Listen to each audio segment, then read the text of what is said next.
Unya pagawan sa pikas bahin di ay duha ka motor nagbangga dito sa lungsod sa Argao usa ang patay mga katropa. Ato ning siren pinagi sa report ni katropang June Kator. XFM Police Report. Police Report. Yes, patay kini ko sa lalaki nga nagmanihog motorsiklo human kini magkabangga usab sa laing nga motorsiklo sa National Highway sa Barangay Kansuhi, bukirang bahin sa lungsod sa Argao. Ang kining namatay giilang si Michael Leorando hamtong Banoigon, residente ni sa Sitio Obalde, Barangay Kansuhi, Argao. Siya mo'y nagmanihog ning puwang nga motorsiklo nga walay plaka, wa sa di siya driver's license. Samtang kini nga driver usab nga iyang gikabangga, dailhan usab nga si Jake Limbaga Ricaborda 28 anyos, nagpayo ni sa Upper Porok Tugas Alcantara, Cebu.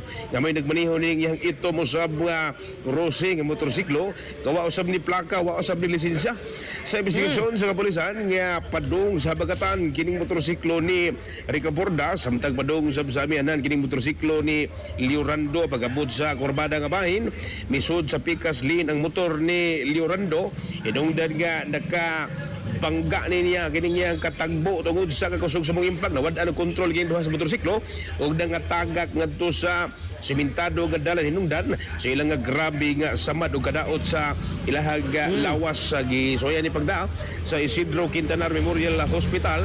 Kini si Leorando apan gideklarar kini nga dead on arrival sa doktor. Kining iyang kontra nga nagkadasmag dali kining misibat uban sa iyang motorsiklo apan nasikop ra gihapon ni sa follow-up operation sa kapulisan ug karon gitanggong na sa kustudiya sa kapulisan.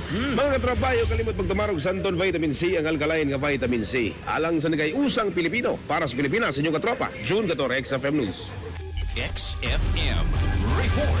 Cellphone Plus Gold, mapalit sa mga butika sa inyong lugar.